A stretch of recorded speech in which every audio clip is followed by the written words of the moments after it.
আসসালামু আলাইকুম। আমার চ্যানেলে আপনাদের সকলকে স্বাগত।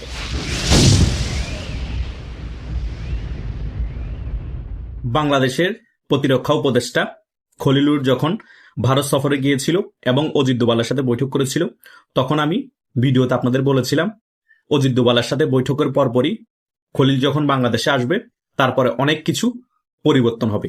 অনেক গুরুত্বপূর্ণ বিষয়ে আলোচনা হয়েছে খলিলুর এবং অজিত দোভালের সাথে, এবং বাংলাদেশে কোন কোন জায়গায় জঙ্গি স্থাপনা গড়ে উঠছে এবং কোথায় জঙ্গি উৎপাদন হচ্ছে, সকল বিষয় তথ্য অজিত দোভাল খলিলুর হাতে তুলে দিয়েছে।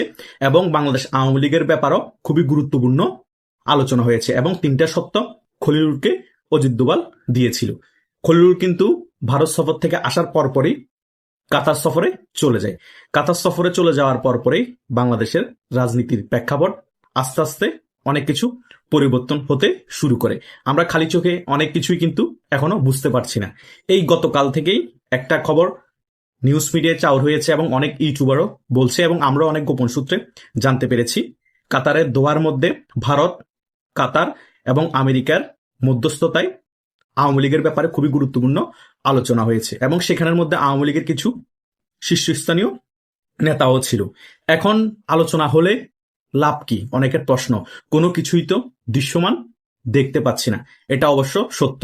ডক্টর ইউনূস চাচ্ছে তিনি থাকা অবস্থায় আওয়ামী লীগকে নির্বাচনে আনতে, কিন্তু শেখ হাসিনা বাংলাদেশে আসতে পারবে না। এখন আওয়ামী লীগ যারা করে এবং শীর্ষ পর্যায়ে যারা নেতা আছে, তারা ডক্টর ইউনূসের অধীনে কোনো নির্বাচনে অংশগ্রহণ করবে না। কারণ এই পাতানো নির্বাচন অংশগ্রহণ করা আর না করা একই কথা।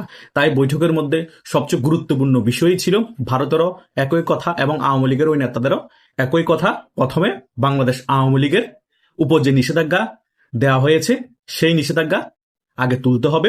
এরপরে যে প্রতিহিংসামূলক মিথ্যা রাজনৈতিক মামলা দেওয়া হয়েছে আওয়ামী লীগের কর্মীদের উপর, সে সকল মিথ্যা রাজনৈতিক মামলা তুলতে হবে।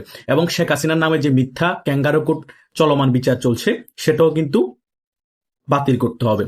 তাহলেই কিন্তু বাংলাদেশ আওয়ামী লীগ সমঝোতায় আসবে।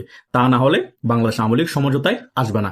তারপরও আরেকটা খেলা ঘটে যাওয়ার সম্ভাবনা আছে, যখন দক্ষিণ এশিয়া ভিত্তিক সহকারী সেক্রেটারি যিনি আছেন পল কাপুর, তিনি বাংলাদেশে আসার পরে হুট করে দেখতে পারেন বাংলাদেশ আওয়ামী লীগের কার্যক্রমের উপর যে নিষেধাজ্ঞা দেওয়া হয়েছে সেটা তুলে নেওয়া হতে পারে। এখন ডক্টর ইউনূসকে সমঝোতা করে ডক্টর ইউনূসের সাথে কিছুই হবে না।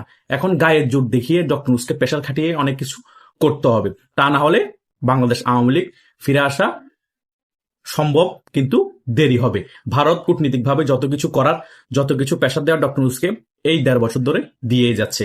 অনেক সমঝোতা করারও চেষ্টা করা হয়েছে, কিন্তু বাংলাদেশ আওয়ামী লীগ ডক্টর ইউনূসের আন্ডারে কোনো নির্বাচনে আগেও যেতে রাজি ছিল না, এখনো সমঝোতা করার চেষ্টা হচ্ছে। কাতারে বলেন, ভারতে বলেন, এখনো রাজি না। কারণ বাংলাদেশ আওয়ামী লীগ ভালো করেই জানে ডক্টর ইউনূসের অধীনে যদি নির্বাচনে যাওয়া হয়, কেউ দাঁড়াতেই পারবে না প্রার্থী হিসেবে, এবং দাঁড়ালেও তাদেরকে কোনো কেন্দ্রেই যেতে দেওয়া হবে না। কোনো প্রার্থীকে জয় হলো তাদেরকে ঘোষণা করা হবে না। সে কারণে ডক্টর ইউনূসের অধীনে নির্বাচনে না গিয়ে একটি তত্ত্বাবধায়ক সরকারের আন্ডারে, নির্দলীয় তত্ত্বাবধায়ক সরকার হলেই ওই নির্বাচনে আওয়ামী লীগ অংশগ্রহণ করবে। দোহার বৈঠকও ওই ব্যাপারগুলো নিয়েই আলোচনা হচ্ছে বা হয়েছে। ভারতও এই ব্যাপারগুলো নিয়েও অনেক আলোচনা হয়েছে। এখন দেখা যাক খলিল সাহেব কাতার থেকে বাংলাদেশে যখন আসবে, ওনার অ্যাক্টিভিটি কি এবং বাংলাদেশে রাজনীতি কি পট পরিবর্তন হয়, নাকি এভাবে চলতে থাকে একঘেয়েমিভাবে ডক্টর ইউনূস। কারণ ডক্টর ইউনূস যতদিন রাষ্ট্র ক্ষমতায় আছে, আমি কোনোভাবেই বিশ্বাস করতে পারি না যে ডক্টর ইউনূস আওয়ামী লীগকে নির্বাচনে অংশগ্রহণ করতে দিবে বা আওয়ামী লীগের কার্যক্রম নিষিদ্ধ এটা তুলে নিবে। কারণ ডক্টর ইউনূস প্রতিহিংসা রাজনীতি বিশ্বাস করে। তার শরীরের মধ্যে এখন আগুন জ্বলছে, কিভাবে আওয়ামী লীগকে ধ্বংস করবে, কিভাবে আওয়ামী লীগকে বাংলাদেশ থেকে নিশ্চিহ্ন করে দিবে। যতই মধ্যস্থতা করুক, যতই প্রেশার ক্রিয়েট করুক, ডক্টর ইউনূসকে আগে হটাতে হবে। সেটা আমেরিকা, ভারত কিভাবে হটাবে, কি প্রেশার দিয়ে হটাবে, সেটা একান্ত তাদের ব্যাপার। কিন্তু ডক্টর ইউনূসের কাছ থেকে কোনো কিছু হাসিল করা সম্ভব হবে না। যতই ইউটিউবাররা আলোচনা করুক, আওয়ামী লীগের নেতাদের সাথে প্রতিরক্ষা উপদেষ্টার বৈঠক, ভারত ছিল, আমেরিকা ছিল, আরো বিভিন্ন দেশ ছিল, প্রতিরক্ষা উপদেষ্টাকে চাপ দেওয়া হয়েছে আওয়ামী লীগের উপর নিষেধাজ্ঞা তোলার জন্য, নির্বাচন অংশগ্রহণ করানোর জন্য। যতই কিছু করা হোক, এটা যদি সত্য হয় 100%, তারপর আমি বিশ্বাস করতে চাই না, আমার ব্যক্তিগত অভিমত, ডক্টর ইউনূস যদি থাকে, আওয়ামী লীগও নির্বাচনে অংশগ্রহণ করবে না এবং ডক্টর ইউনূসও আওয়ামী লীগকে নির্বাচনে অংশগ্রহণ করতে দিবে না, এবং নিষেধাজ্ঞাও ছাত্রলীগের উপরেও তুলবে না এবং আওয়ামী লীগের কার্যক্রমের উপরেও ডক্টর ইউনূস থাকলে নিষেধাজ্ঞা তুলবে না। যদি পাতানো নির্বাচনের ফলে ফেব্রুয়ারির পরে যে সরকার আসবে সেই সরকারকে যদি ভারত আমেরিকা মিলে এই সেম চাপটা দিতে পারে, তখন কিন্তু ঘটনা ঘটবে। তখন ওই সরকার বাধ্য হয়ে আওয়ামী লীগের উপর নিষেধাজ্ঞাও তুলবে এবং পরবর্তী নির্বাচনে বা ওই সরকারের পতন হয়ে গেলে তখন তত্ত্বাবধায়ক সরকার গঠনের মাধ্যমে বা নির্দলীয় তত্ত্বাবধায়ক সরকার হওয়ার পরে একটি নির্বাচন হওয়ার তখন সম্ভাবনা থাকবে, ফ্রি অ্যান্ড ফেয়ার। কিন্তু ডক্টর ইউনূসের আন্ডারে কোনো কিছুরই সম্ভাবনা নাই। তাই আপনারা এটা নিয়ে অতি আশা নেওয়ারও কিছু নাই, আবার আশাহত হওয়ারও কিছু নাই। এটা আলোচনা চলমান থাকবে, ডক্টর যতদিন থাকবে এই আলোচনাগুলো থাকবে। জাস্ট নির্বাচনটা যদি হয়ে যেত তাহলে খেলা কিন্তু ঘুরে যেত। তারপরও আমরা শেষ আশা রাখতে পারি দক্ষিণ এশিয়া ভিত্তিক সহকারী যিনি আছেন সেক্রেটারি এই পল কাপুর, উনি বাংলাদেশে আসুক, কি পরিস্থিতি হয়। কারণ তত্ত্বাবধায়ক সরকার কিন্তু এখন চলে এসেছে কোর্টের রায়ের মাধ্যমে। চাইলে কিন্তু পারে ডক্টর ইউনূস সরকারটা ভেঙে একটি তত্ত্বাবধায়ক সরকার গঠন করে বিশ্বের বড় বড় দেশগুলো এটাতে মাথা ঘামিয়ে, জাতিসংঘ মাথা ঘামিয়ে নির্দলীয় তত্ত্বাবধায়ক সরকারের আন্ডারে একটি ফ্রি অ্যান্ড ফেয়ার ইলেকশন দিলে সেখানে জাতীয় পার্টি, আওয়ামী লীগ এবং বিএনপি সকল দলের অংশগ্রহণ একটি নির্বাচন হতে পারে। আওয়ামী লীগের যারা অপরাধী তাদেরকে আইনের আওতায় এনে বিচার করা হোক, সমস্যা না, কিন্তু যারা অপরাধী না তারাও যাতে নির্বাচনে অংশগ্রহণ করতে পারে। সেটা যদি হয় তাহলে বাংলাদেশের প্রেক্ষাপটই চেঞ্জ হয়ে যাবে, বাংলাদেশের গণতান্ত্রিক প্রক্রিয়া আবার ফিরে আসবে।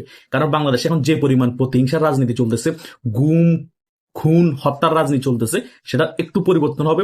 বাংলাদেশের অর্থনীতি আবার সচল হবে এবং বাংলাদেশের সকল মানুষ মিলেমিশে থাকতে পারবে। এখন 50% মানুষ একদিকে আছে, 50% মানুষ আরেক দিকে আছে। 50% মানুষ বাংলাদেশে বুক ফুলাই হাঁটছে আর 50% মানুষ এখন চোরের মতো থাকছে। তারা ঘর বাড়িতে যেতে পারছে না। যারা ঢাকায় থাকে তারা চট্টগ্রামে আছে, যারা চট্টগ্রাম থাকে তারা বরিশাল আছে। মানে কষ্টের জীবনযাপন করছে, মানবতার জীবনযাপন করছে, তাদের ব্যবসা বাণিজ্য ধ্বংস হয়ে গিয়েছে।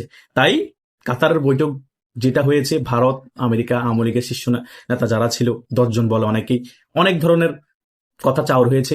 যতই কিছু বলুক না কেন, এটা যে অনেক বেশি ফলপ্রসূ হবে আমার ব্যক্তিগতভাবে মনে হচ্ছে না।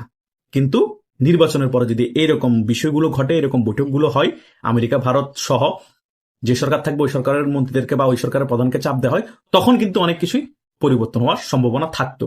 তাই আমাদের আরো কিছু সময় অপেক্ষা করতে হবে। এখন অনেক বেশি আশা নিয়ে বুকে বসে থাকলে হবে না, তাহলে আমরা অনেক বেশি আশাহত হবো। আমাদের মেইন জিনিসটাতে ফোকাস দিতে হবে, সেটা হচ্ছে আওয়ামী লীগকে সংগঠিত করতে হবে এবং আওয়ামী লীগের যে ভালো কাজগুলো আছে সেগুলা এখন জনগণের কাছে তুলে ধরতে হবে। খারাপ কাজও জানুক, ভালো কাজও জানুক, তখনই জনগণ আরো ভালোভাবে ডিসাইড করতে পারবে যে বাংলাদেশে আগামীতে আবারও কি বাংলাদেশ আওয়ামী লীগকে দরকার আছে নাকি এরাই ঠিক আছে। জনগণই হচ্ছে ক্ষমতার মূলস্ব গণতান্ত্রিক দেশে, আমাদের সেটা বুঝতে হবে। আশা করছি সকল কিছুই বুঝতে পেরেছেন।